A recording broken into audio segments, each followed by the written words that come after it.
He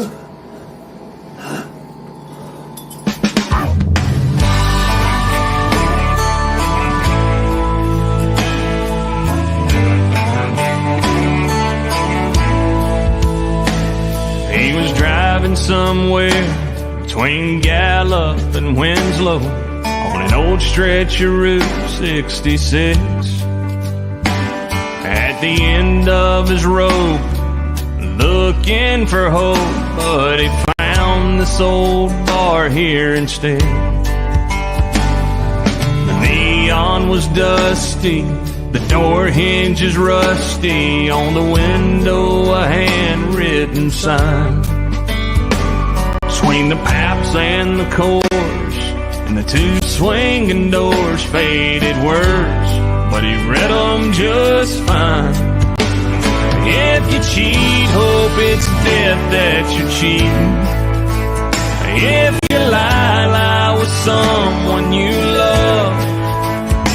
If you fight, do it for the right reason. If you drink, then come drink one with us.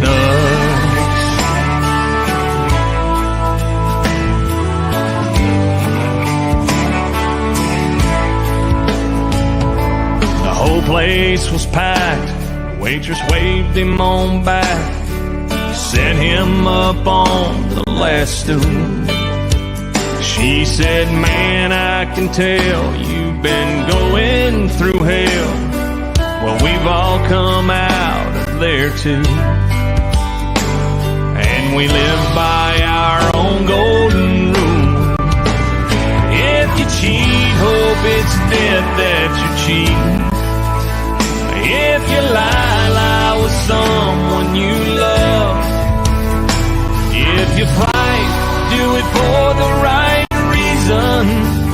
If you drink, then come drink one with us.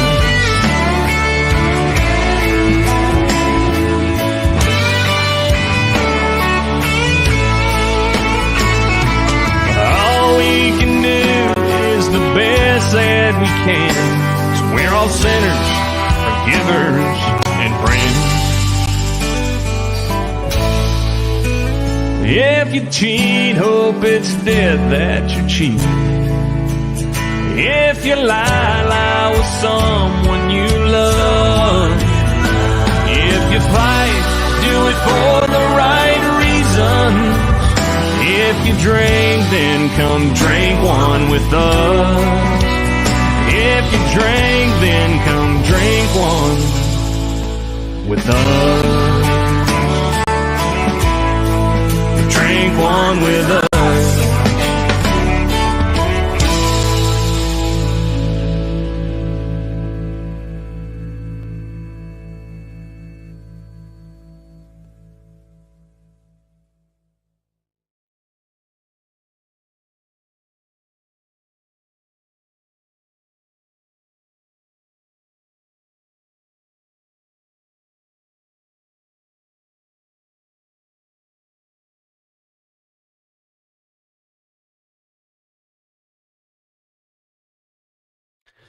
Happy Monday night, folks. You were just watching and listening to Mr. Chris Turner, one of the staple Stop 22 artists with the Romans Warrior Foundation.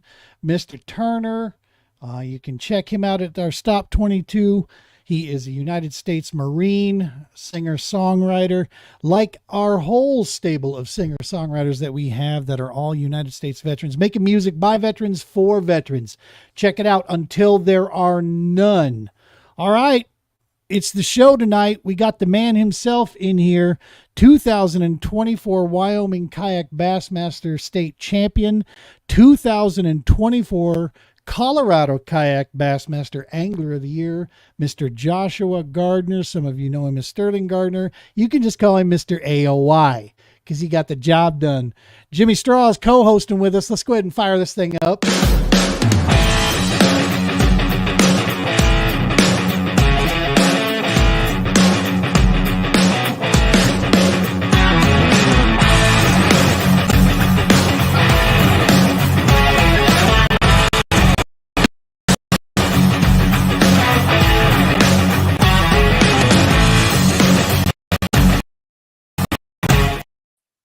What's happening, folks? Welcome to the TPO Doc Talk podcast. It's me, Gene, and my man, Mr. Straws. How you doing, Jim?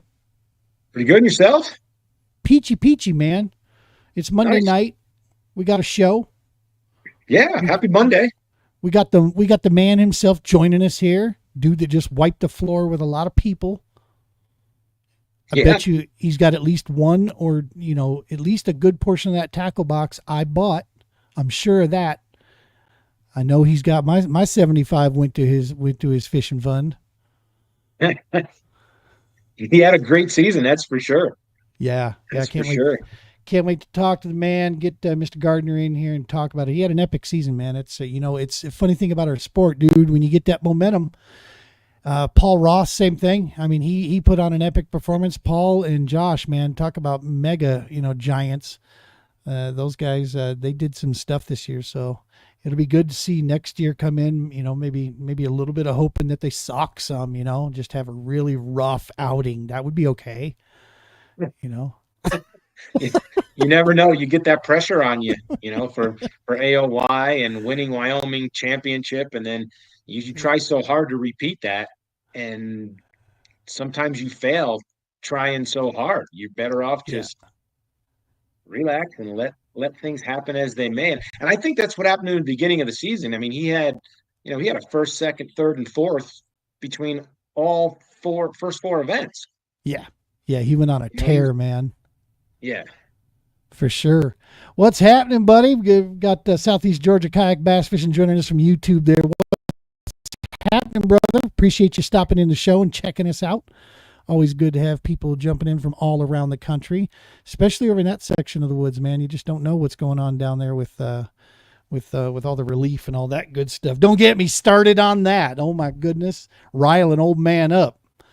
Tell you what, and I did it to myself. Hey man, we got a couple cool events coming off. We're going to just want to get people clued in here. It's, the tournament season may be done.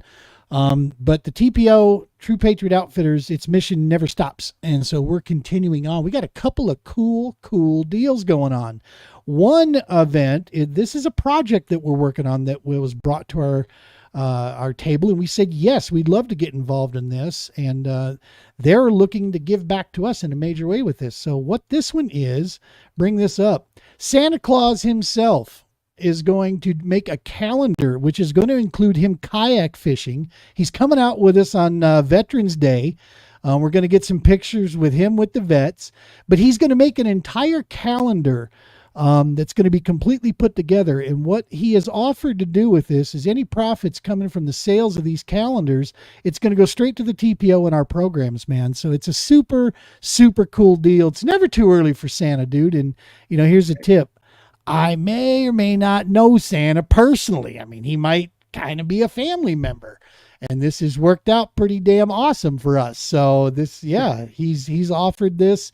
We got this going on social media. If you see the picture out there, scan that bad boy. It'll take you right to our donation page.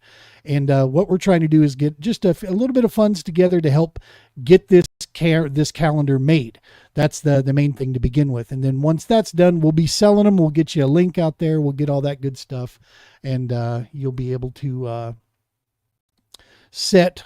There we go. You'll be able to set to get yourself a Santa Claus calendar going there. I mean, it's not a firefighter calendar or anything, but it'll do. Santa's pretty damn sexy himself, right? You don't want to mess around with that old magic. Yeah, that's for sure. Yeah, I have no use for a fireman in a G-string. Right? Same. I mean, I'd rather look at Santa. Right. We got another, of course, the big event. I'm in the middle of sharing the screen, so bear with me here. The big event we got going on now coming up that we're still, looking for a little bit more support with. We could use a little help with this. Just making sure we get all the funds together for the food and any extra additional equipment that we're going to need here. That is our Veterans Day weekend camping and fishing, November 9th and 10th, Saturday, Sunday, Pueblo Reservoir. We are going to be there. Santa's going to be on hand for the weekend. On top of that, new supporter coming in, and I can't break the news just yet as to just how much of a supporter, but a new partner, if you will, collaborator, Militia Marine. You're going to be hearing their name from us quite a bit coming up in the near future. And we'll have those guys on to talk a little bit more about that when the information. But militia is going to be available that weekend. They're going to come and they're going to bring a boat. So if we have a vet show up that perhaps can't get in a kayak, or maybe you got a little one with you that you'd rather not put in a kayak, we'll have a boat on hand, and they're going to be able to take you out onto Pueblo and get a little fishing in out there as well. So super awesome. They're donating their time and their gas to come out there and help us do that. If you want to come out and just fish for the day, fish for the morning, any one of those things is perfectly fine. Super cool. Hit us up, get your spot reserved. And what I mean by reserved is that way I know how much food and how many kayaks we need to have on hand. That's what we're trying to do, because every evening also we're going to be grilling out. We got some steaks coming, compliments of Raptor 6 Ranch. This is a combat veteran Marine that owns this ranch of sustainable ranching right here in Colorado. We're getting some steaks. We're getting some burger from him. We're going to be serving that up at night. So we just want to make sure we got all the resources together. So we'll be there. We're going to get there Friday so we can get everything set up. We'll open up first thing Saturday morning. You can come camp out Saturday, camp with us Saturday night. And if you want to stay through Sunday night, we'll be leaving, pulling out of there Monday morning on Veterans Day itself.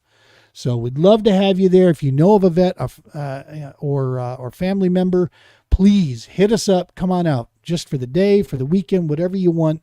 We want to take you fishing. We want to introduce you to kayak fishing. Above all, we want to hang out with you, have a beer, have a steak, and sit around the campfire and trade stories and call each other names. So definitely going to be a good time for sure.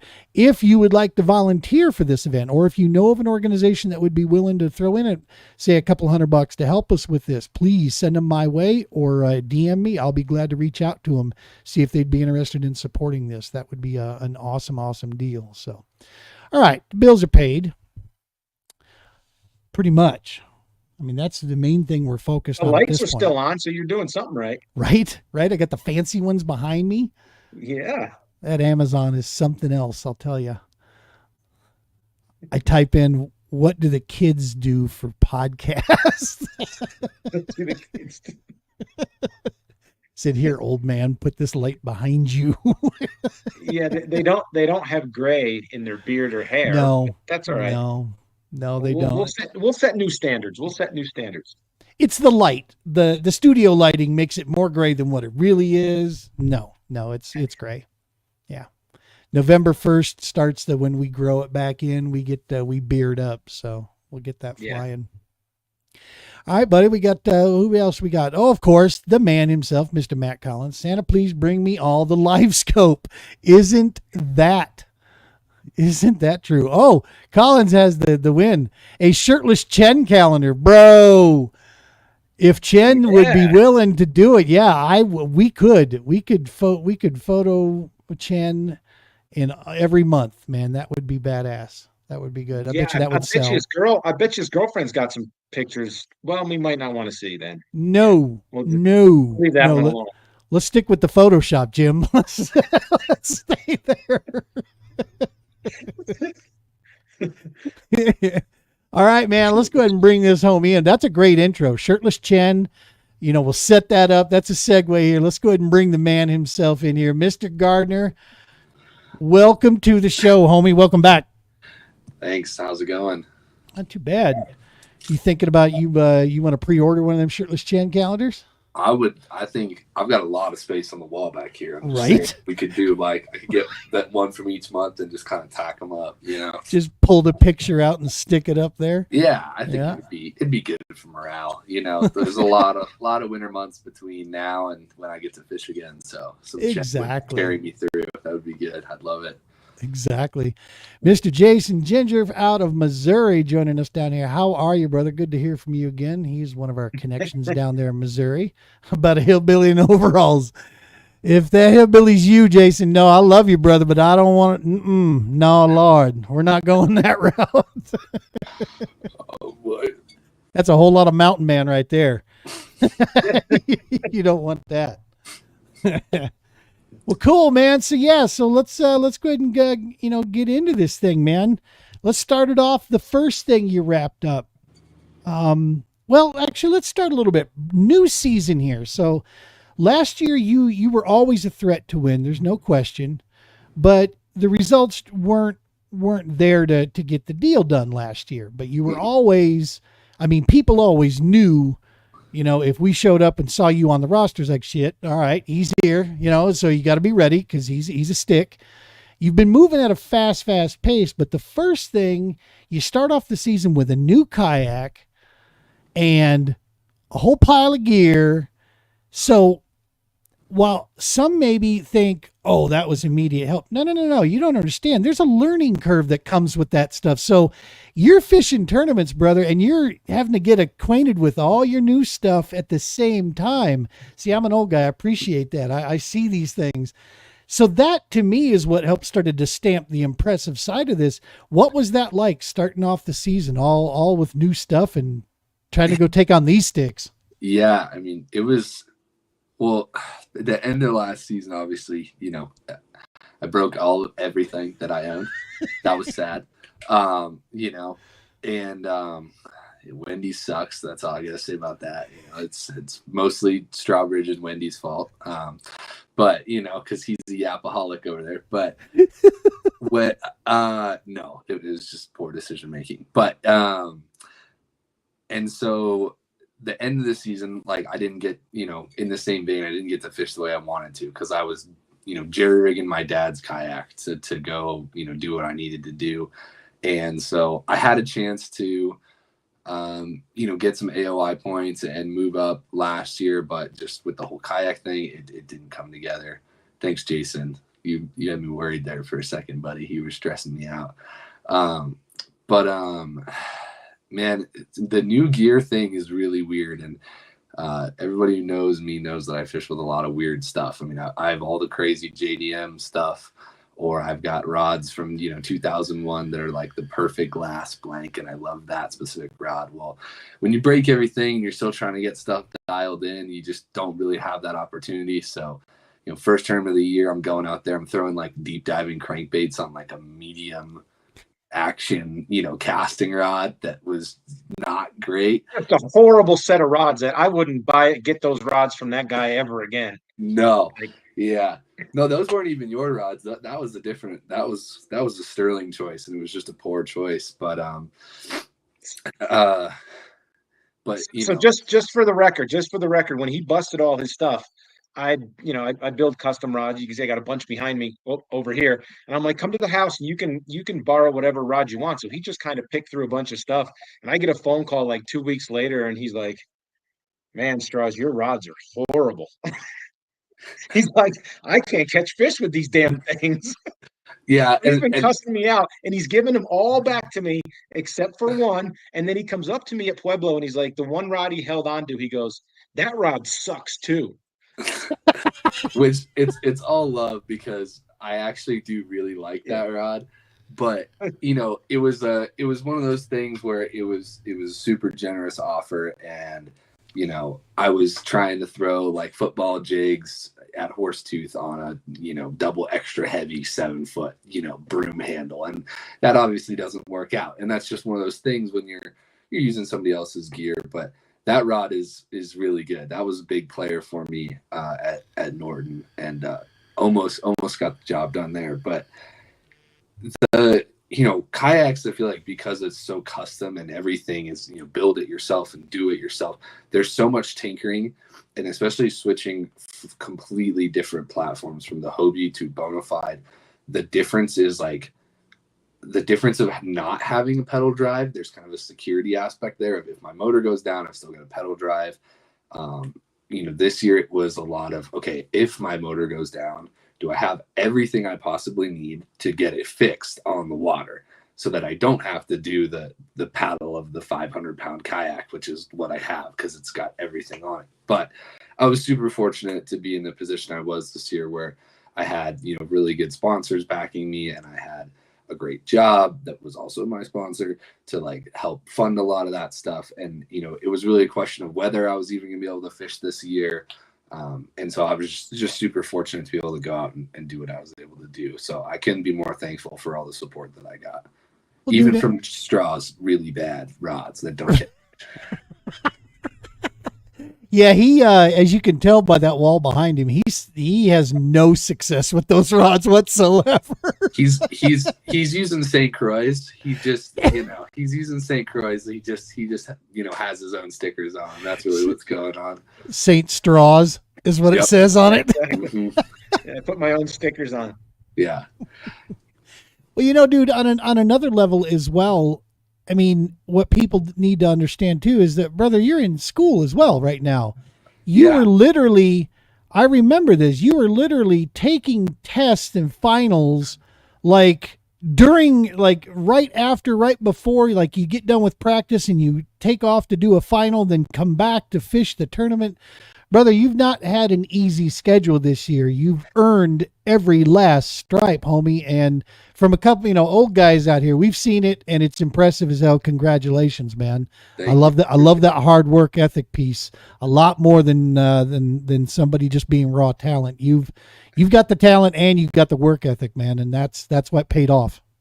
Thank you. I appreciate it. I literally found my spot that I was going to fish in Trinidad. I was in my social ethics and responsibility class. I'm on Zoom answering a question from my teacher, and I hooked a 19, and I was like, and I'm trying to answer and reel this thing in, and she's like, I can't really hear you, and because my drag was just screaming, and I'm like, hold on one second, I think my microphone, and I like muted it and landed the fish and then answered the question. But yeah, it's been a crazy schedule, and I tell people all the time, like I'm either fishing or I'm in school, and that's like all I do. And then during the winter, I just work so that I can afford my bad fishing habit, and so that's pretty much the loop. But it's been a fun season, and I was able to get everything done. Grades are still good, so we won on all fronts, so came out good. Got some comments coming through. I think when we were talking about calendars, you might know this Facebook follower here. I'd order one of Josh, she says. That's like your captain of your support team, brother. She does a hell of a job. Absolutely. And I think it's between me and Chen for the best support role. Right. He's got the on-ramp kayak delivery. Right. But, that's something else. They're following in the footsteps though of Mrs. Strawbridge though, because she has set the standard like way the hell up here with the support she gives the entire club. So yeah, they're doing her justice there by their support of you guys for sure. I swear she's the one who knows how to fish, and Straws is just mic'd up on the water. She's calling the plays. Yeah. In the earpiece? Yeah. I hear you can get them off of Amazon. Yeah, exactly. They look like earrings. Yeah. Well, I've seen that somewhere. I'm not sure. Yeah. I'll shut up. Next question. So here's a hell of the comment here, because one of the running things at CKB, MSG is what Collins is calling you, because that would be an honorary Matt Sterling Gardner is how he's putting it down, because all the Matts, man, they got Matt Arledge, Matt Flanagan, Matt Collins, Matt Kern. There's so many Matts. So yeah, you've been brought into the family of Matts. That's pretty awesome. So MSG right there was mostly a sandbagger guy. Mostly a sandbagger. Yeah. That's a B, but whatever. Yeah. Mostly sand. Mostly it's not sandbag. I've talked about it before. It's not it's a joke now, but it's honestly just because I've got 8 hours to fish or however much time. We had some short days this season. I'm not messing with my phone out there. And my phone has a really terrible battery. So if I try to go, I've got the mini phone. Like this thing is tiny, So if I'm trying to upload pictures on the water, my phone will die.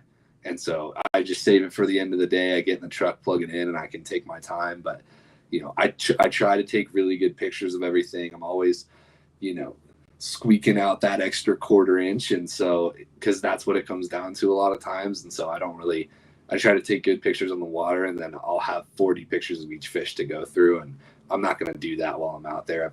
I got fish to catch, not apps to play with. I get it. I personally get it. Because there are some times where if I feel like I've got an area fired up, I'm not going to mess around. I'm going to get my 2 shots and then take my quick, breaker, the placement shot of the front of my kayak. So I know when I'm looking, what separates my fish. It's easy to tell, so I'll get those. And once I feel I've got those fishes back and I get back out there again. So I get it, dude. If you get in that mode, and you're feeling frosty like that, go with your gut and go with what you want to do with it. It's, I mean, there is something to be said for it does get frustrating for sure. But at the same note, it's part of the game. It's part of it, so, I come from the boat world where nobody knows anything, right? Right. It's like you have no clue out there. So live leaderboard is cool when it works there. If I like being in a position where I feel like I can upload them just as I catch them, but Straws, where are you at on that? I used to sandbag on purpose a couple of years ago, and it was for reasons that I just rather wouldn't say on air. It's just I don't want to Yep. say, point fingers or say, unless you really want me to. No, it's if you don't mind, I'll sum it up for you to make it easy. That way we'll take some of the sting off. In some cases, you're fishing in close proximity to people. And in kayak fishing, if somebody sees that you're on them, and they're right around maybe the point from you, you don't want to give them that clue that right around the point, I'm killing them and you sucking it up over there. So no, I get it. That's a total strategy, man. That's tactics. It is, and you win a couple tournaments, and I've won my share of tournaments. I've won my share of AOYs. Your name gets around, and then all of a sudden you're on the water, and you don't get nothing to yourself because of who people think you are. Which you go through ruts, ups and downs. So, I just post stuff now. I can tell you right now, as I'm getting older, I'm starting to enjoy fishing more as a tournament angler, where it used to be all I cared about was winning and being the best and blah blah. And I'm so over that. And obviously this year has reflected that with me. I didn't have the results I wanted to, but I'm out there fishing it and I'm having fun. That's the part that's changed for me. So I will say this, I'll get my wins and I'll always be competitive and I'll always go for angler of the year, but I'm not putting so much effort into it like I used to. And if I don't ever add another trophy to my wall, I'm happy to give out trophies to everyone else. I just like to see everybody have the opportunity to have fun. So that's what it's about for me now. Yeah, man. I'm right there with you. That's, for sure. We, yep. And, we got a good comment here coming in, from Leanne, and he's due to graduate this upcoming May. Dude, are we going to lose you when you graduate in May? Are you heading out? You heading to the New York City? What's happening? You still going to be fishing Colorado? I don't know. I'll definitely be here. I've actually got some trips planned right after graduation. So I don't know how much.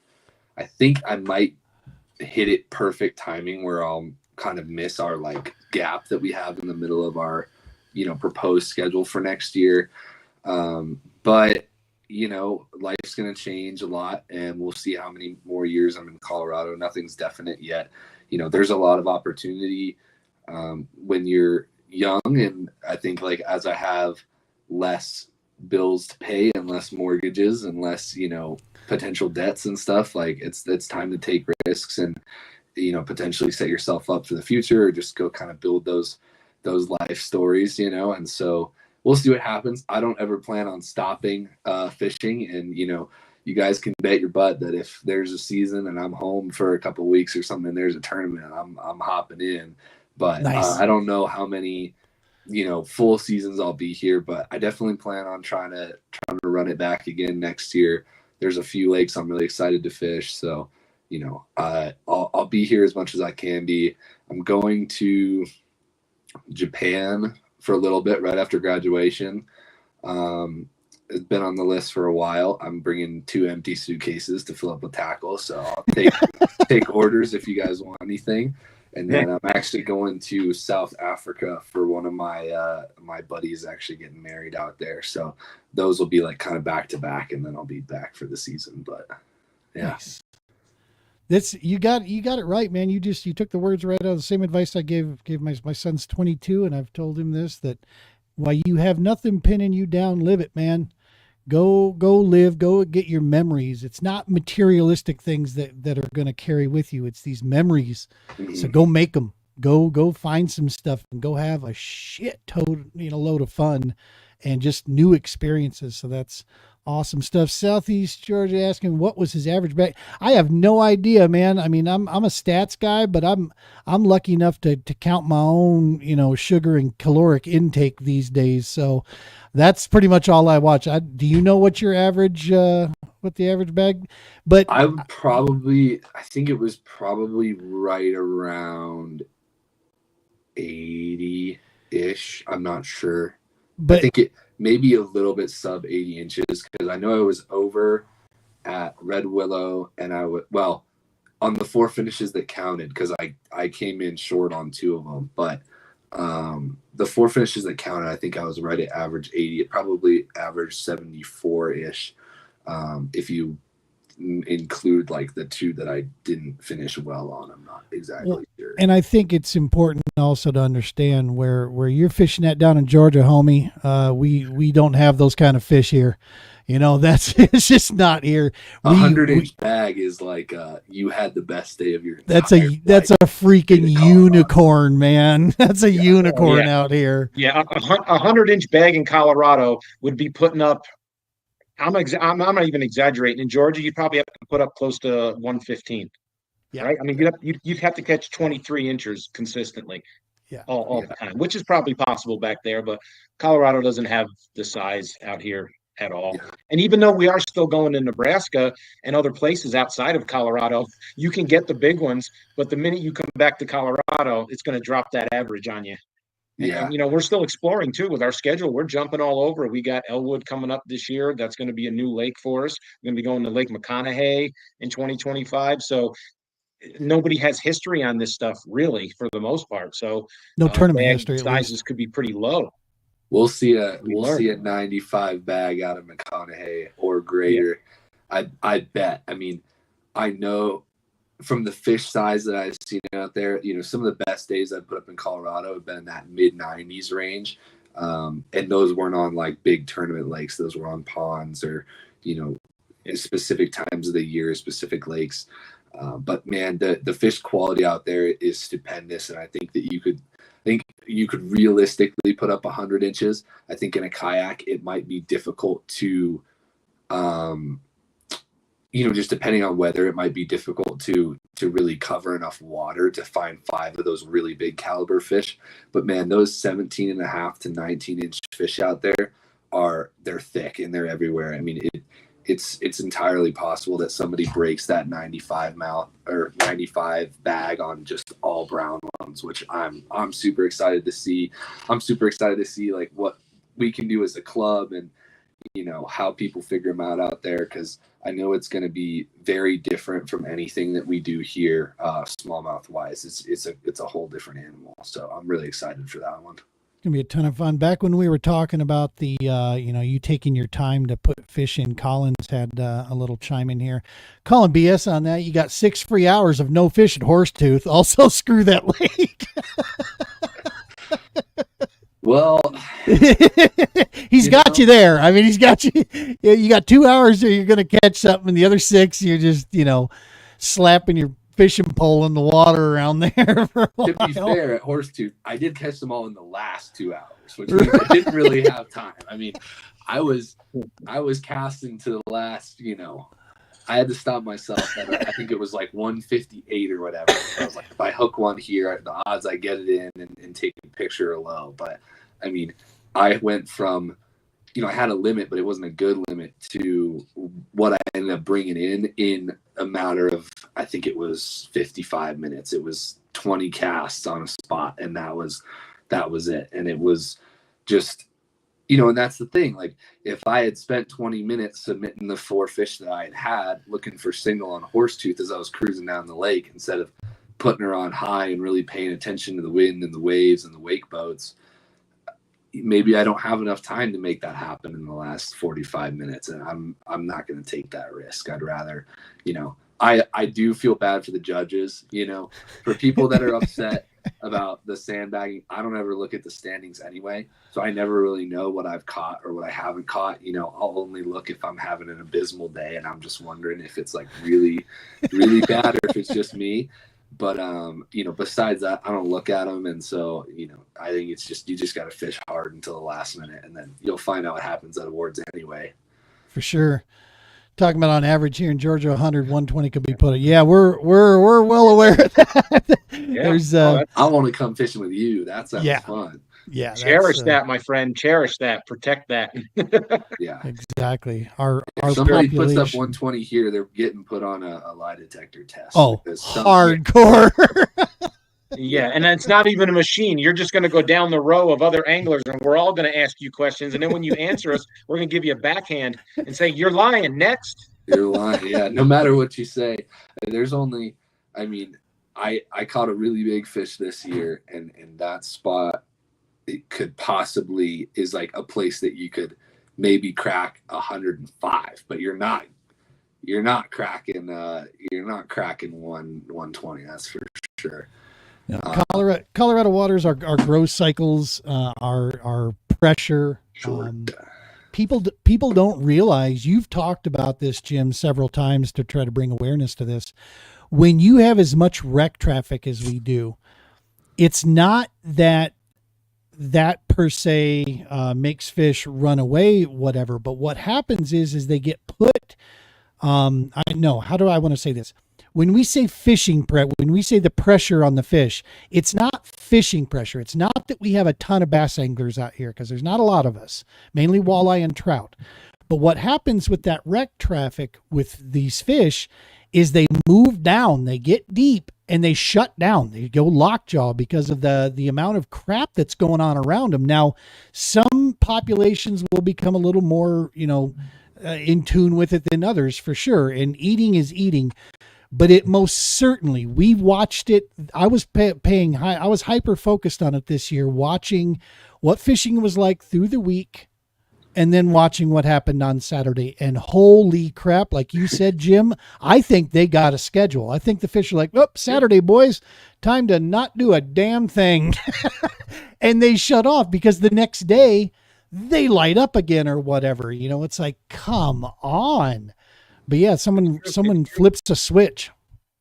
Yeah, Friday, Saturday, Sunday fish are a lot different and Monday they just get a rest and they're starting to come back from all that, like you said, the traffic. Because what people don't realize is Horsetooth is what, maybe 2,500 acres, 3,000 acres, and it's only 7 miles long and maybe a half mile wide. So to get a view on that, they will fill up parking lots where there's 400 boats on that lake on any given Saturday or Sunday. It's to the point, 1,900. guys that are watching, there's a direction of travel that we have to travel on these lakes. It's not just go anywhere. The lakes are so small. So when you get those giant wakeboards out there, it creates 4-foot wake all over. So the shoreline, any fish that would ever even consider being shallow are going to spend their time just trying to stay in place, and the food source is gone. Everything goes deep. It's totally different, Gene. You're absolutely right. Yep. Weekend fish are not the same as weekday fish. So I would love to see a championship or a tournament, like a championship Thursday, Friday. Yeah. Yep. I'm just saying, I know our schedule and personal time, I don't want to put that on people. We'll stick to it, but it'll come up at some point in a meeting. But I would love to see some tournament that's worth the bucks out here in Colorado, and on a weekday. Yeah. I mean, yeah. So Horsetooth, like you were saying, it's 1,900 surface acres. I think Pueblo res is 5,000. I think it's so. 5. Yeah, I mean, and then like if you even just go, not even to Georgia, like if you think of Lanier or something like that, like you've got giant fisheries out there, but like the Kentucky Lake is like 30 times bigger than our biggest body of water here. Yeah. And I mean, I'd say even then, like the boat, the recreational density per foot of water here is ridiculous, and it's just like. They're just like people. I mean, if they're stressed all the time and they're not eating, they don't get the same growth stimulus. I mean, that's why private ponds have big fish for a reason. And, because those fish have no stress besides, what's my next thing that I'm going to eat? And that's why those fish get so much bigger. And you might think like, oh, well, Pueblo's way bigger. Why doesn't it have as big fish? That's because all the big ones are, getting minnows dropped on their head all day from dudes on live scope, or they're sitting out in the middle of the lake waiting for all the wakeboarders to go away so they can go eat. And usually that's at night, and then they'll go back out and float in the middle of the lake, and they just don't want to play. Yep. Yep.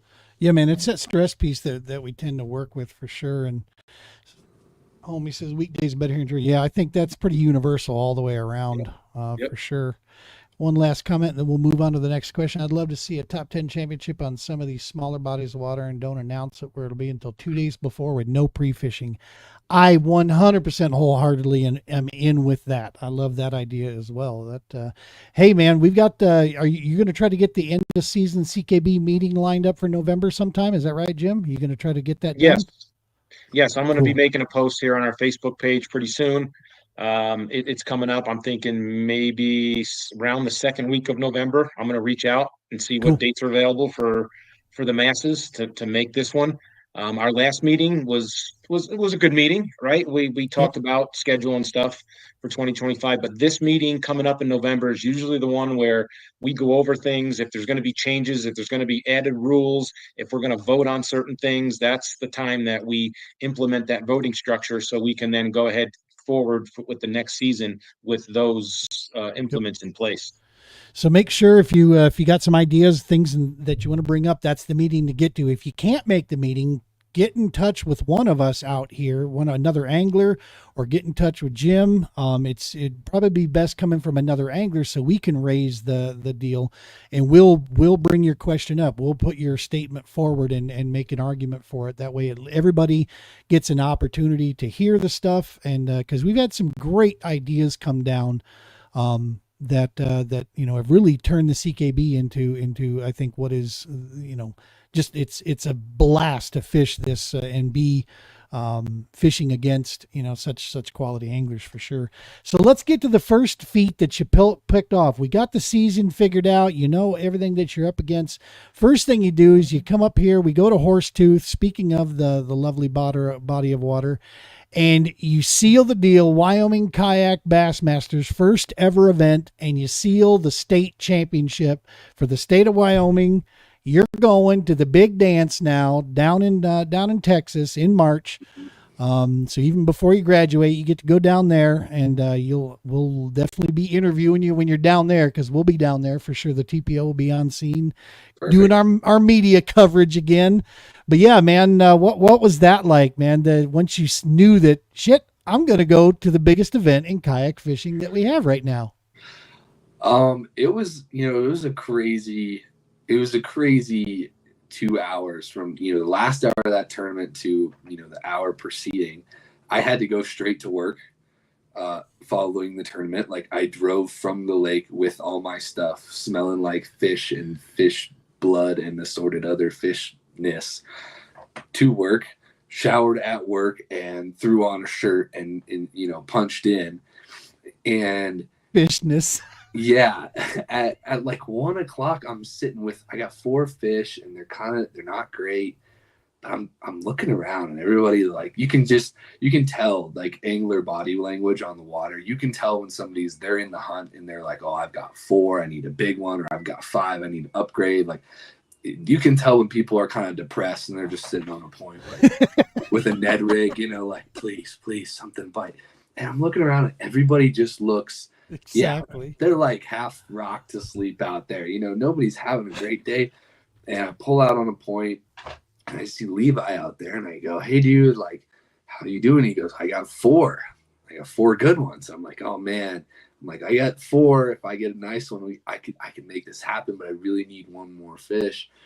And he goes, all right, well, let's go get our limits and 1-2 this thing. And he goes back to his spot across the lake, and I put the motor down, and I'm just kind of trying to, I've been building a pattern throughout the day, something that I did not expect to be doing during the tournament. And I haul down the lake, and I start fishing, and just boom, caught one. Boom, caught another one. Boom, caught another one. I start calling up, and I'm thinking to myself, oh my gosh, is this like the way this is going to go down right now? Because I've been listening to is it Bass Talk Live? Yeah, BTL. I was listening to BTL, and Frank Scalish is on there, and he's always saying, if you're the guy in the tournament who's not really catching them that great, but then you figure it out, late in the day, but you're making mistakes and whatever, you're not the guy for that day. Like, there is somebody that's going to catch them. And I was like, man, I don't know. I didn't talk to anybody, but I'm thinking in my head, speak of the devil, Paul Roth, not the devil, just a great fisherman. But I'm thinking in my head, if there's a crankbait bite, Paul Roth's found it, because that dude with a crankbait in his hand is a monster. And I'm like, I'm worried about him. I was worried about a couple other guys, but I just kept wheeling him in. And the last one I hooked, I think it was a big 15 or a 16. He's coming up to the boat, and I've got one treble. One of the three on the back treble is up through the top of his mouth because they were eating it. Super weird. And as I said, wrong rod, whole situation. And I'm yelling to myself, I'm going this fishing, composure, composure, composure. Because I'm like, I gotta net this fish, and I don't want to freak out. I get him in the boat, and I call my mom on the way back to the ramp, and I'm like, I might have just pulled this out here. Like, I don't know, but it could happen. And I get a call. Caleb, great with technology, is like texting me and calling me and FaceTiming me. And every time I answer the phone, he hangs up. And I'm like, dude, what are you doing? And he's like, hold on. Finally, he was trying to get me on FaceTime.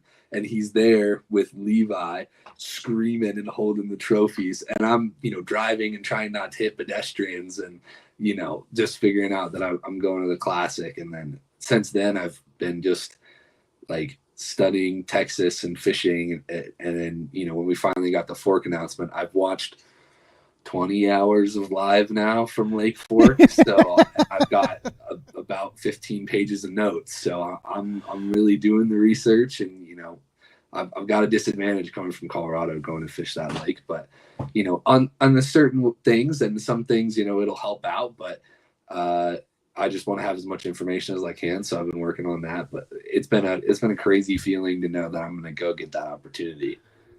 Jim, you can speak to this better than I can, but the fact of the matter is the type of fishing we have to do out here, the beauty is it translates across the country.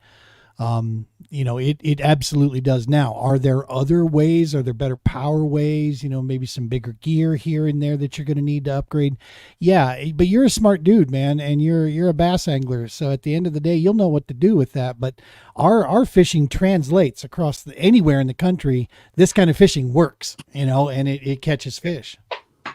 Yeah, no, you're absolutely right, and especially if you get down to Fork or someplace like that where, they're live scoping down there for sure, but they don't have the experience of fishing in 25, 35 feet. And if for some reason you get a cold spell and those fish pull off, and you can get on the 515 bridge or get underneath one of those pilings and those fish school up on one of those concrete structures as it's warming up, man, you could, with the skills that you have with the forward facing sonar and the electronics and understanding what you're seeing, you could really get on them. And I've got an app for you I'm not going to mention it here on air because I'm sure there's a lot of competitors that you're going to be fishing against, and I want you to do the best. But reach out to me. There's a gentleman out there that has an app as a guide. It's nothing illegal. It's total information. Anybody can have it.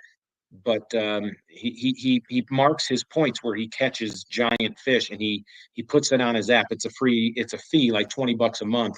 And you don't have to pay the whole year. So you could pay a couple months leading up to it just to see where he's catching his bigs. And just don't live on that as the Bible, but you could probably create patterns off of those fish to give you a little bit of help going into that. So and I've got some experience on Fork. I went down there for the Hobie Bass Open Series, and I stayed there for 10 days, I think, before the event even started. And I just went down for a vacation. So I've been from north to south to east to west in that place in a kayak. So I've got some pretty good information. I didn't do very well because I had too much information. But if you need anything, I'm here, and the CKB is here to help, and the Wyoming Kayak Bassmasters, because as well I run that. We're small up there, as you know, we're not as established as we are down here with the CKB, but I'm working on that. We'll get that going. But anything we can do to help you out, you just reach out and give a shout. Yeah, absolutely. I mean, from what I've seen is depending on the weather, I mean, it could actually really set up to some of the stuff that I like to do. You know I get made fun of for it a lot, but I mean, I'll do some work with that spinning rod, even around some of the bigger fish and some of the nastier cover. And, you know, a lot of those Lake Fork fish that were caught on this past Elite Series when they really tore them up were either spinning rods or jerk baits. And I'm not bad with either. So I'm excited to kind of mess with some of that stuff down there. And just, you know, that's a historic fishery, and that opportunity is not lost on me. Like, even if I don't do awesome in the tournament, which, trust me, I'm going to try my heart out, because you don't get this opportunity often. But I will be, you know, I will be having a scale in the boat just in case I run across one of those big ones in practice, you know, and see how that looks. Well, you know, and punching this thing up here, we just talked about the seasons that everybody's had. The guy that was on your heels, literally, it came down to the last event. There was still a mathematical chance that he could pull it off, was Jason Lovell. He had a season that any other season, he's probably winning AOI had you not gone out and done what you did. I equated this to the 1998 season of Jeff Gordon and Mark Martin back in NASCAR days, back when NASCAR was still good. Mark Martin goes out and wins like 6 races, you know, out of this schedule. I mean, which was like unheard of, you know, for one guy to win that many races. Mark Martin was on a tear. The problem is Jeff Gordon went out and won 11 races that year. I mean, it was the most ridiculous thing ever. And that's pretty much what happened. Lovell has himself an AOI any other time. You just had an amazing season that you put everything together the way it needed to. But check out this list of killers that between CKB and WKB, who's going down, coming out of Colorado and this West that's going to Texas to represent for us. First and foremost, the fan favorite, so freaking stoked about this, Mr. Ron Solberg. He's going down for his 3rd place finish that he sealed up at Pueblo Reservoir. So Ron is going down. The old guard, he's coming down there to keep you young bucks in line, I think, to make sure. Who has massive experience on Lake Fork. He's been down there a lot, and his daughter lives in Dallas. He's been down there a lot. For sure. Then we have Mr. Josh Gardner, of course, is going down to represent us. Levi, is it Barks? Is that his last name? Yeah. Levi Barks is going in his 2nd place at the WKB event. Jason Lovell is going as a representative of Nebraska, as he won the Nebraska state championship there for bass. So Jason is going to be going. Then you got none other than Mr. Matt Arledge. He'll be going down, our former last year's state champion. He's heading down there. And of course, Paul Roth, our 2024 state champ. Dude, this is an assassin group, mercenary group coming down. So I'm excited. I like the idea of where this is going and who all is going to get down there. All I hope is that you guys, yes, it's a competition, but absolutely work the best way you guys can together. Now, you know better than to fish anybody else's fish, but at the same time, you can work together and really help each other, you know, from fishing line, equipment, whatever the case may be, just feedback, you know, whatever it is. Just remember, you know, at the end of the day, you guys are, you know, we're all friends here. Your life, despite fishing the CKB, your life isn't going to change, you know, down there like it does here. I mean, here we're changing lives forever. We are changing lives forever. That's right. Yeah. The Bassmaster National Series, you know, maybe. Change your life for a week. You know? Yeah, for a week or two, right? So at the end of the day, have you know, take in the event. It is such a blast. Having the press of the Classic there as well. They do an amazing job, Bassmaster does, of putting on a show, taking care of everybody around. And yeah, man, I'm excited. I love that list. That's a group of guys heading down that way. That's a lot of hooks heading down to Texas coming out of Colorado. So that's that's what we wanted to see, was the more opportunities for guys to have an opportunity to get there. Yeah, that's going to be a stout group. I mean, you have a lot of different skills. I think, Ron obviously has, I think, more fishing experience than years I've been alive. So you've got that. I mean, Jason's an incredible fisherman. He definitely is stronger in some areas that I'm particularly weak in. He's a really good power fisherman, a really good grass fisherman. And then T-shirts, yes, they should all be the shirtless Chen shirts. That's what they should go with. Oh, we should get those. And then Paul's had good finishes down there before. Matt Aldridge is probably one of like the better. I would almost call him like an instinctual fisherman. He's one of the holdout guys that's not scoping them, but when he gets on a pattern, he can break it down and figure it out really well. Levi's an incredible scoper, and he's really good with that ping and minnow. And if I think, I haven't fished with him that much, but I know he's really good with that technique. And if that's what it comes down to, he's going to be a threat. I think the whole group is going to be a really well balanced team. And I think that between all of us, we should be able to get something figured out, and at least hopefully send one of those guys, like one of our guys, into the top 10%.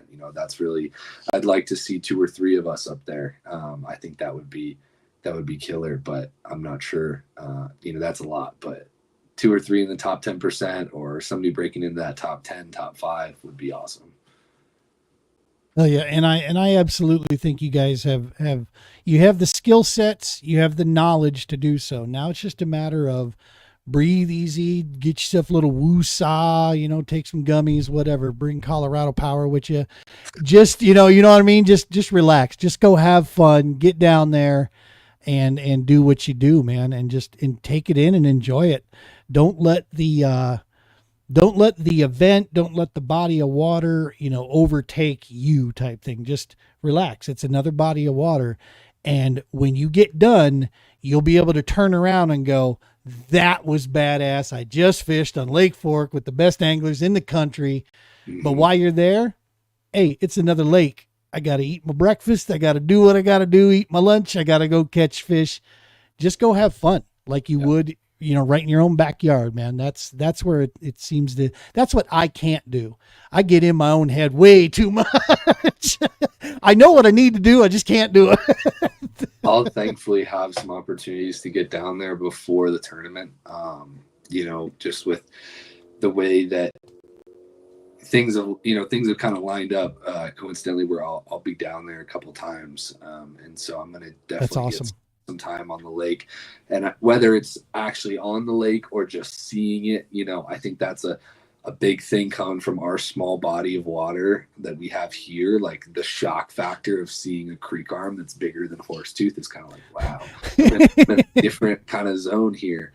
And I had that the first time I went to like a national championship event, and I think I'm much more aware now, now that I've been to some bigger, different bodies of water, and I've been on MAC, and I've been on a couple of different things where I'm like, okay, I get that sense of like bigger water, but like you said, the fish still do the same things. I mean, they're still in the water, and they still got to eat eventually. So we shouldn't have too much of an issue. One of the pros that was fishing Bass Pro Tour, now he's back to the Bassmaster Elite Series, Mr. Justin Atkins. He once told me, fish your fish, man. Doesn't matter what part of the country, and it's just a bass. That's all it is.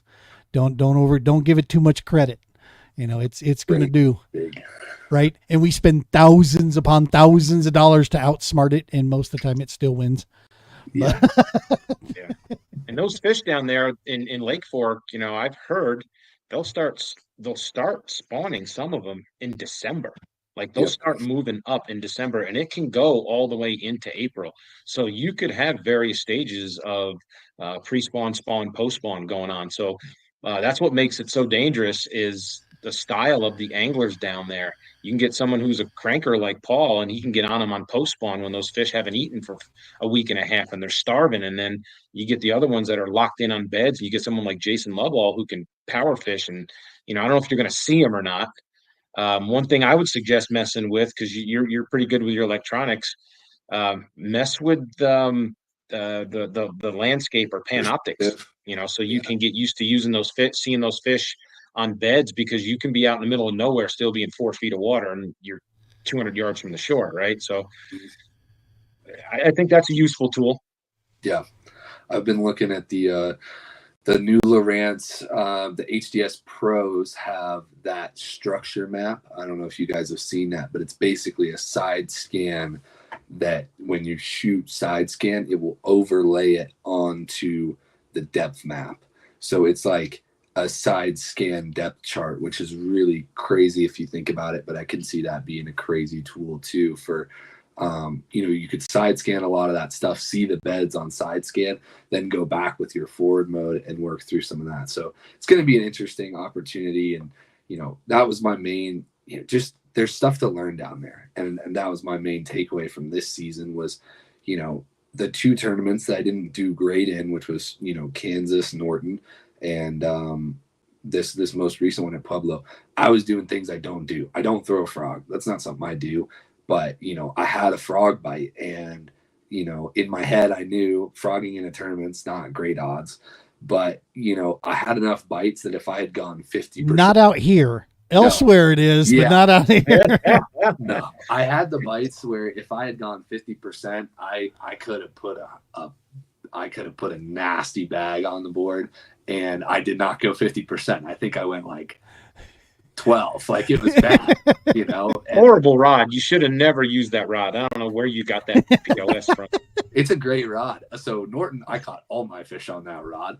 And there's actually, I got a great video clip, and I'll get it out there at some point of, I picked off about I think it was a 17 or 17 and a half off of a log, and I cracked him right in front of 2 other anglers, and I go, I can feel him breathe on it with this thing. It's a great rod, just not for frogging. It's way too stiff. But so I realized this year that I got to learn so much more, and that's something about being a younger angler is I haven't had the time. And even like the guys that I think in my head are closer in age to me, like Caleb Zimmer, I mean, he's got at least half a decade or more of fishing experience than I do.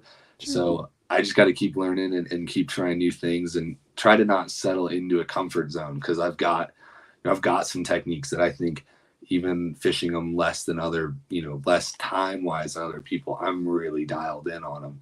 But you can't get comfortable with that stuff because it doesn't work everywhere. And sometimes you need to go throw that frog in the slop and, be ready to wrench them out of there. And, your 4-pound line's not going to cut it. And so I just really got to keep learning. And I'm hoping to bring a lot of stuff I've learned this year down there and, show that I'm still getting better every year.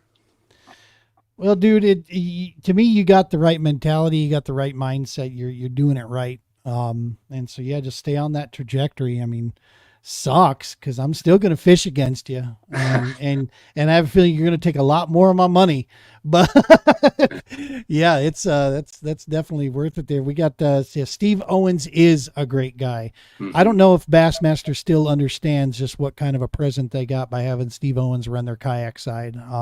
Hopefully they're starting to realize it now and taking care of him, because Steve is a very unique human being, and he is a fantastic human being, not to mention the fact that he knows exactly what anglers are going through, what they're dealing with, and he knows how to run a solid tournament. And so, he has a great deal, in my opinion, to do with the success of the Bassmaster Kayak Series. Trev is letting you know they got some good sized gators down there too, and the little solid piece of advice: don't tell his mom about that. Yeah, my mom is not a fan of alligators. I did live in Florida for 2 years, so I've had my fair share of swamp puppy action. I actually, first day fishing in Florida, caught one on a spinning rod. That was pretty fun. Yeah, I actually had a guy at work the other day who has fished fork a lot, was showing me pictures of the big alligators. I'm like, if I see an alligator on live scope on my kayak, I might be fixing to get off the water pretty quick. So Fetch me my brown pants. yeah, so we'll see how that goes. But hopefully it'll be cold enough that they're not too interested in me out there. Yeah, you're right. The water will still be cold. Watch that weather patterns down there too, because I do believe those are F1 strains that are in that place, right? I think so. So they can be a little finicky to colder snaps. Yep. That was the thing this year for the elites, is that a lot of guys were catching them on the bank in practice, and those fish pulled off 15, 20, 30 foot off the bank to that first timber line, where they could suspend out on that vertical structure, and that's where most of the bigger females were. And so it's going to be important to be able to adapt to that. And I think we see that a lot here, because we get that Colorado weird weather where it'll be 95 and then it'll be 7 degrees the next day, and you have to figure out where did the fish go. So I think it'll be good to kind of have that background. But yeah, they've got Floridas, they've got F1s, and then they have the Sherlunker fish, which are kind of like an F1 squared, where they're like an F1 super hybrid almost. So it'll either be like a straight Florida with an F1, or it'll be a second generation F1 to F1. So they've got a bunch of different ones, but those F1s, even in that dirtier water, they've got such big eyes. They can see really, really well, which I think is why a lot of those finesse techniques are starting to show up at Fork as better options. Because if you look at those fish and you look at Lake Biwa fish, they look real similar. They got big old bug eyes, and they can see a long way. They're long in the tail. I mean, it's kind of its own little ecosystem out there now, which is really cool. Yeah. Matt Collins chiming in, went to weigh-ins at Fork Elites this year. They watched them move to the bank last day. Crazy bags. Yeah, for sure. And it's the migration, it's the movement, and it's judging, trying to make those decisions. To me, that's what separates. You've had a year, Paul had very much the same year, in that you guys were making the right decisions at the right time. That's what separates, it's like we just got done admitting the fact that bass are bass, right? It's not like I know something about bass that you don't. Everything about bass is probably as much as there is to know about bass. The difference is the decisions you make compared to the decisions other guys make out there. Your decisions were spot on this year, every one of them, just by trusting. Jason Lovell is that way. Lovell will openly tell you straightforward that he's not the kind of guy that can sit there and teach you exactly how he did what he did. He follows his gut. He's an instinctually high talented angler. He watches, he sees, he makes adjustments, and he goes the right direction, and he knows when it's time to switch, when it's not time to switch, and he makes that call and gets after it. That's really, I think, in my opinion, what separates anglers season to season is that decision-making process. And when you're dialed in, you're dialed in. So stay frosty over the winter, dog. Don't, be fishing, do that little magnet fishing game. Whatever you got to do it to stay clipped in, so that come March, you're still frosty. Oh, I got some, as I said, I'm going to be going to Texas to do some fishing down there. I'm sure I'll be rolling up to Pueblo and to stay sharp out there to do some fishing over the winter. And, I'll be trying to ice fish for some bass this year. I think that's something that is a really interesting opportunity to kind of learn about lethargic fish and, pulling them off the bottom with live scope. And I've got some buddies that are really good at that are going to show me some stuff. And so, yeah, there are a lot. I've been seeing the footage from Fork, a lot of lower unit finders out there, so take extra prop for sure. Yeah, I'm going to have 4 or 5 with me, because I almost lost one at Norton this year. And that place looks like they got about 8,000% more trees than Norton does. Oh yeah. Yeah. And especially since you don't have any pedals to fall back on, like your worst nightmare would be a broken shaft like you hit. So here's something to keep in mind. And I was told this by, I can't remember who it was. When I was in my native, I was down there. They said, Usually, if you keep it at 2 to 2.5 miles an hour, if you hit something, props usually can withstand the impact at that speed. It's when you're going, hey, I'm going crazy and I need to get over that point, and you put it on high and you start flying and then you hit something, that's when things go. But props are easy, just don't break that shaft on that trolling motor, because then now what, right?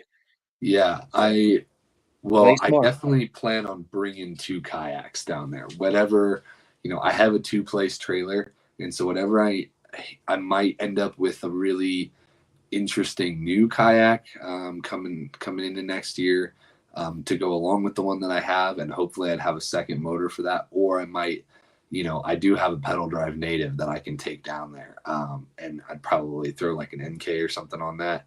But I from my last national championship experience, just the thing that I learned is like, when you get out of your kind of bubble of, I've got my garage that's got every replacement part that I could ever need, and tools, and a workshop, and band saws, and, soldering irons. I'm going to need, I got to have backup plans and backup plans for backup plans. And there's not really, I don't want to squander an opportunity at a lake like this, and a championship like this over, I broke a motor. If I got to switch yaks midday, then that's what it's going to be, and I'll roll with the punches. But hopefully, that nothing breaks. Hopefully things don't break. That would be the best case scenario.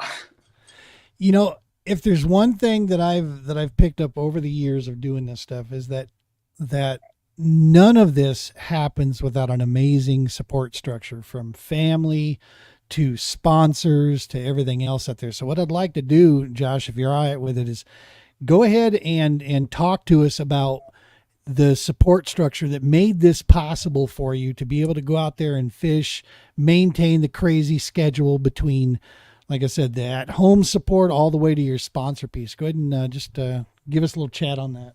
Yeah, I mean, I kind of really got 4 pillars. I got, the at home, my direct family, I've got the girlfriend support, the friend support, and then I have, my sponsors. From the home standpoint, my whole family loves fishing. And so from a young age, I was, my parents are big fly fishermen, but from a young age, they had me fishing and saltwater fishing and all kinds of stuff. And so that's kind of always been, in the DNA, I guess. And so that, that kind of got me my start. But, really, my parents are super supportive in me just chasing things down. They admire, I think, in no matter what that I'm doing, hard work and work ethic and perseverance. And I think it's those traits that they're looking for. And whether it was, college sports or fishing, or if I wanted to, build custom computers, all things that I've done before, they just wanted me to work hard and know what it's like to try really hard to go after something and find success in something. And so they've always been super supportive of me. And experience failure. Yeah. Right. You definitely get some of those, and experiencing it in the right way. Cause I think, right. A lot of people, I think now, an issue that I see with a lot of people my age is you don't fail the right way. I mean, failure is going to be a part of life. You're going to be really bad at something eventually, or you're going to screw usually up. a lot more than you're good at something. Yeah. And you gotta recognize that, really sucking at something is usually going to be the first step to starting to be kind of good at it. And that's the trajectory. I mean, nobody starts as the best in the world, or the best in Colorado, or the best, on that day on the water, but you gotta make those mistakes and learn from them. And, kind of, you have to internalize that information. I was telling one of my buddies, who's starting to get really into it, Danny, who he got 4th at the state championship. I said, dude, it's all time on the water. Fishing is context and information. It's, oh man, I remember 2 years ago, I saw some bait like this, and I threw this bait because it was around similar structure, and I caught all these fish. That's crazy. And then you tie on the same bait, and wow, the same pattern worked, or something real similar. And so, failure is part of that context. When you stay up late the night before a tournament and have a bad day, and you know, you wonder why you made bad decisions on the water. It's probably because you slept 3 hours, you know, before the tournament, or you crash your car on the way home. Don't do that. You know, and then you learn from those things. Like you learn you should probably stay the night after the tournament, or make sure you're getting 8 hours of sleep a night. And so, you know, from the home standpoint, they've really let me do all that. And, you know, I have a really competitive older brother. And so he's always the one that I call him. And, you know, he's like, did you win? And I'm like, no. And he's like, well, you should have. And I'm like, yeah, I probably should have. And then, you know, we kind of get into the, you know, the nicer part of the conversation after that. But I've always got that competitive spark, you know, coming from him. And then, you know, on the girlfriend front, just having somebody who's there to support you and listen to you rant about thermoclines for 45 minutes, if that's what you are going to talk about, is huge. And I think, you know, you see it at the highest level, that the people who have that kind of all around support are always going to be the best. And, you know, just having somebody who's willing to be like, hey, I'm going to a lake for 4 days. You want to come with me and hang out? And they say yes, you know, that's a huge help. And, you know, friends, you know, everybody that I am really good friends with now are either college friends or, you know, fishing friends. And all my fishing friends, you know, I've got people like Mr. Strauss, who, you know, when I broke all my stuff, he's like, here's some rods. What do you need? I can help you get home. I can help you with all this stuff, you know. And I've got, you know, professional friends, you know, in my work that are, you know, we talk about fishing all the time. We're always bouncing ideas off each other, and, you know, you're just kind of pushing the limit, with everybody. And so I think it's always like a race to the next idea, you know, who's going to figure out that next bite. And so that's huge, but iron sharpens iron, man. Absolutely. And I mean, having people that have different skill sets than you. I mean, I'm more of a finesse guy, and a lot of my, you know, friends are like, you know, put away the fairy wand, let's go swing on with a jig, you know. And I'm like, well, they'll eat this, and they're like, yeah, but they'll eat a jig, which is more fun. So, you know, and kind of, I like your friends, man. Yeah, you know, and bouncing those ideas off each other is huge. But, you know, none of that would have been really even possible this year without the actual sponsorship piece. I mean, so I'm on the Johnstown Shields pro staff, and they kind of gave me the reins this year, and they said, you know, go see what you can do with this. And, you know, they helped me out a lot, and a lot of the setup and the gear that I was fishing with this year came from the opportunities that they gave me. And, you know, I can't really thank that team enough. I mean, I probably would not have, I would have had a kayak, but I might have been fishing out of a paddle kayak for all I know, had I not got that opportunity with them. And, you know, despite the fact that I work there, you know, there's definitely an added level of trust when they say, you know, you're part of the brand now, and you go out into the world and represent us the way that we want you to. So when I'm on the water, I'm always trying to think about, am I doing right by the people who are giving me this opportunity to go do what I love? And so I always try to be, you know, a good supportive member of the community, you know, not just because it's the right thing to do, but also because, you know, I've got, you know, their names on my back, you know, and so they put their name on me, and I need to respect that. It's an extra level of stress that people don't understand, you know, what comes with that. But man, the opportunities, you know, it's, you gotta, opportunities don't happen. You know, you hear these guys, well, they get this for free and that for free. No, they don't. No one gets anything for free, man.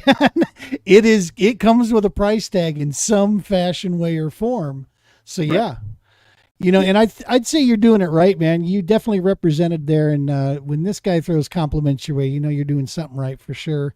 Says these new kids in fishing in Colorado have an amazing role model in Sterling. And that is very, very true. We're pretty, I'll tell you right now, cause I'm an literally old school dude. And the reason you are such a number one fun young man to hang out with, shoot the shit with, to compete against, just to talk about the weather, anything with, in my opinion, is the first bit of support you talked about.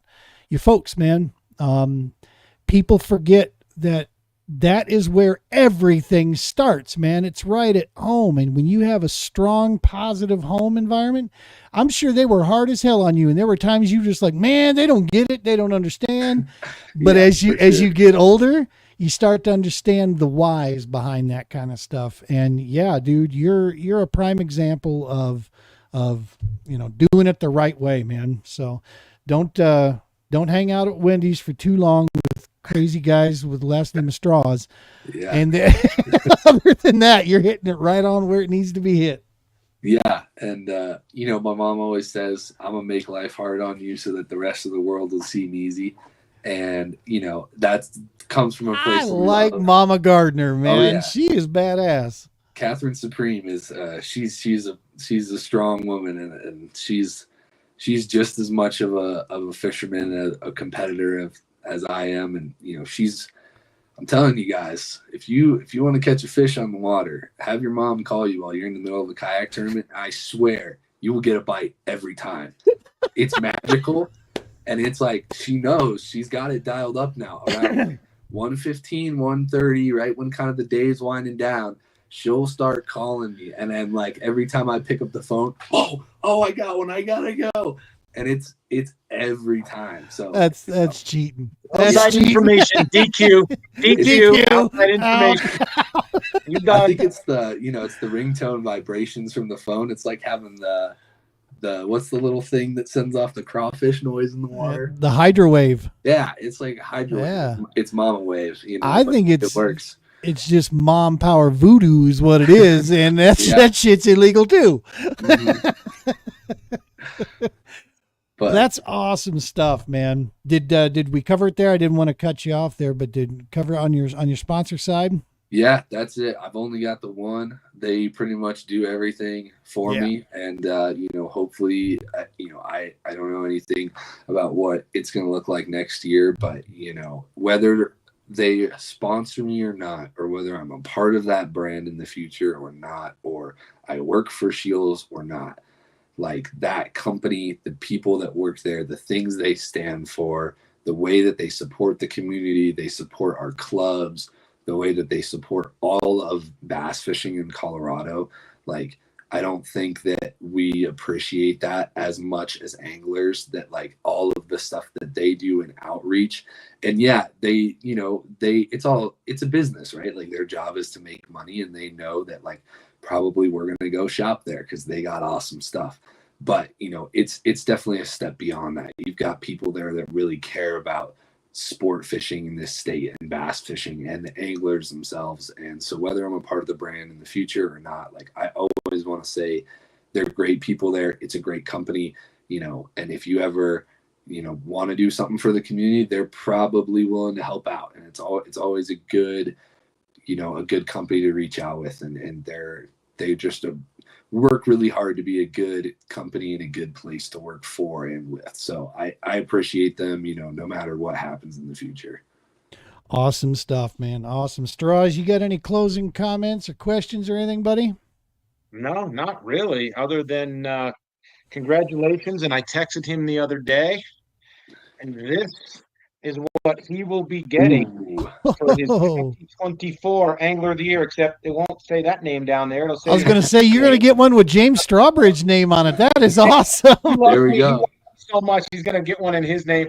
You won't get the colors in the background. I added some sticky stuff to the back and colors to make it look cool, but it's going to be our normal shields that CKB hands out. I'm going to get that on order for him and get that going. So I don't know when that'll come in, Josh. A guy makes them. I don't know when he'll get them, but I'm going to get that ordered this week. It's probably be a couple weeks. So hang tight on that, and we will do the transfer from your current angler your old Angler of the Year, and I'll pass the torch on to you. Then hopefully you can pass it on to someone else next year, or yourself, or me, or Gene, whatever. So what you guys are saying also, I'm hearing that you want the CKB to continue in 2025. Are you guys good with that? Yeah. Well, yeah. Nerd. I don't think that. Where's my mute button? I wouldn't have anything. Hang on. If you weren't around to run that club. So I mean, yeah, keep it going. I'm always pitching it to people at work. Any kid that comes in that says that they kayak fish, I'm like, join this club. Let's go. Come on, get into tournament fishing. It'll be a blast. This is the place to be. And Gardner needs donors. Hey, exactly. I'm Have you looking ever for fished? competition. No. Come on in. The more the merrier. I'd love to I always like getting beat by somebody new that I haven't seen before, because then they're kind of like, I'm like, I know who you are now. You're on the radar. That's Like, right. I'm watching you, buddy. Good stuff. Good stuff. Well, listen, man, you had an amazing season, hell of a season. Congratulations on all the accolades. Yeah. Doing stuff right there, dude. Just, look back on it, enjoy the hell out of it. These things, our sport can be, a love-hate relationship. There's no doubt about it. But, it's just one of those things. It's Mother Nature reminds us just how much we are not in charge, and that she is, that stuff comes back around. But I sincerely, from the bottom of our hearts here at the TPO, are very thankful that you'd come on and talk about the stuff with us, dude. As we've said before, we'll say this again, with us pulling away from the national scene, the only thing we're going to be doing nationally is the service work that we're doing with the field ops events. Everything we are going to do, we're going to double down on Colorado, and the clubs that are around us here, the CKFC, the CKB, covering the anglers that are out here. You guys put us on the map, and so it just makes sense to me that we do this going forward, that we put more time and energy back into the Colorado anglers. As we move forward into some cool new chapters. We got some cool news that we'll be sharing a little bit later, but so this is awesome that, dude, with your success, that you'd come in here and share that with us, and obviously bring your fan base in here to the comment section. That's it's good having groupies, dude. That's a good thing. That attracts podcasters. We're like, hey, people like him. Yeah, I'm trying to pump the numbers for the show, man. We appreciate it, dog. We appreciate it for sure. My 12 solid army out there, of live watchers. Let's go. They're a mighty dozen running around out there. There are literally dozens of us. That's right.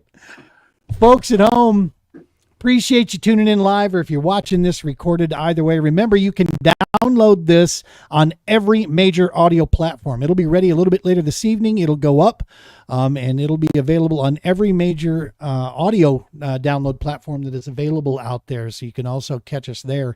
One of the big things you can do to help support the mission, help support the cause, keep the podcast rolling, is smash that subscribe button on YouTube. That is a huge, huge help. And tell your family and your friends all about that. To smash that subscribe button for us. That is the main area. Facebook, it's cool with the follows, this and that. We use that just to communicate, but YouTube is definitely what we're aiming for more. And so any help in those directions, we appreciate it. Next week, folks, big episode coming up. We have none other than the professional angler who just came off his fresh season with the Bass Pro Tour out of Wisconsin. Mr. Matt Steffen is going to be coming on the show here with us.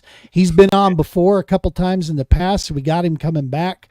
The 21st, I believe, is the date that we're trying to piece together. So hopefully his schedule still looks good for that. But yeah, can't wait to have you. Want to know something about fishing? This is a dude that's got tips and tricks for days. So this is going to be an awesome deal. Get your questions ready, folks, because he's the man to answer it. And I've got one that I'm dying to ask him, and it's gonna be a good one.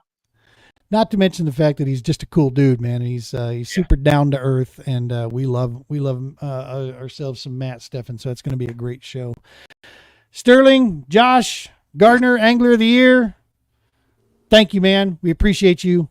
Thank you for having me. Hell of a season. Straws, always a pleasure, dog. Thank you for coming in here and sexying up our show. And thank you for being a fantastic TD and putting the CKB on the map, running a great series. I know everybody, it's not just me because I had a good year. Like, literally everybody is so thankful to have multiple clubs and, a club that maybe operates at that, I would say, like a higher level. They go more out of state. They do all these different things to really try to progress Colorado anglers to the next level. We all really appreciate it. And we all understand that it's a huge nightmare, and you're the guy who handles it all for us. So we really appreciate that, because I know, like, none of us want to do it, which is why we don't. And I know that maybe not what you want to be doing, but I know you do it for the good of, like, the overall sport and the club and the anglers and man, that doesn't go unnoticed, as much as I know you get a hard time about some stuff, but it doesn't go unnoticed, and we really appreciate you. Well, I thank you for that. That means a lot. And I couldn't do it either without, my sidekick, Matt Flanagan, who has stepped up, who's really only been into fishing for 3, maybe 4 years. And for him to have the interest to wanna be on this side of the tournaments, not just an angler. He's getting the taste of what it's like behind the scenes, and he's got a passion for it. And I asked him this year, I'm like, you in with me next year? He's like, absolutely. I'm digging it for now. That's what he said. I'm digging it for now. So big shout out to Matt Flanagan for helping me out, especially with the computer stuff. But Josh, thank you, and thank everybody for those kind words. That means a lot. It is a more than a part-time job, and my work as a tournament director starts right now. The season's over, so I have to deal with all these permit processes and move forward so I can get 2025 scheduled and permitted and out there, so we're all legal and we can all go out and have the fun that we deserve. And I'm glad I can give you guys the opportunity to experience different bodies of water to make you a better angler. So you're going to the right place, Lake Fork. I hope some of the stuff we put together this year has given you the opportunity or the experience you need to feel more comfortable going down there. And like I said, if there's anything I can do, let me know. If you need more crappy rods, let me know. If you want to build a couple rods over the winter, let me know. I have a rod building station right out here in my loft. Yeah, we got to build a couple this winter. I got some ideas. I've been plotting. So St. Straw's rods coming up. St. Straw's. Call that the Sandman Custom, There you go. Yeah, there I like it. I like it. And Gene, right. Thank you for everything you do for the CKB as well, while we're on that. And allowing me to be part of the TPO and the podcast, letting a degenerate on your show. I appreciate it. Dude, I needed to bring brains in here. You kidding me? Plus, I mean, you're so PC with stuff that you have an eloquent way of expressing. Yeah, I might get us canceled. I don't know. That's all right. You can't cancel me, dog. You got to be popular before you can get canceled. So that's why we stay low, dog. See, there's a method to my madness. And we've got we don't want to talk about it on the air here, but you and me are working something up for some future stuff that's going to be some pretty informative information that's going to be coming out here pretty soon with the TPO. So I'm looking forward to that. Yeah, man, we got some new episodes coming up. We got some format changes. We're going to be more project driven. We're going to be more subject matter driven with a lot of our shows that we're going to be doing. We're going to cover some stuff. We're going to talk fishing. We're going to talk service. We're going to talk to collaborators. We're going to dig in depth to tournament fishing. We'll talk generalized fishing. We'll talk equipment. You name it. We got some ideas. Yeah. Should be a lot of fun out there. All right, folks, this time is free. I'm going to let you go here. Make sure to smash that subscribe. We couldn't do this without you. Peace, love, humptiness, all that good stuff. Tie lines. Be safe.